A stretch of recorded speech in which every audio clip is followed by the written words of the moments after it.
Angay na bang likayan nato ang mga processed meat sama sa bacon, hotdog, ham, sausage ug corned beef.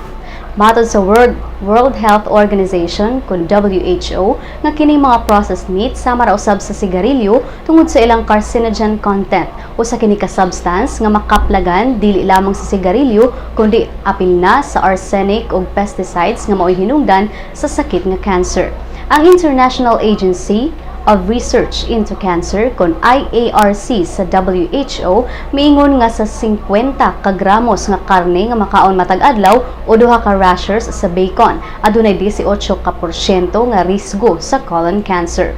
Apan giklaro sa direktor sa IARC nga si Christopher Wild nga ang ilang rekomendasyon mao ang paglimita lamang sa pagkaon sa mga processed meat.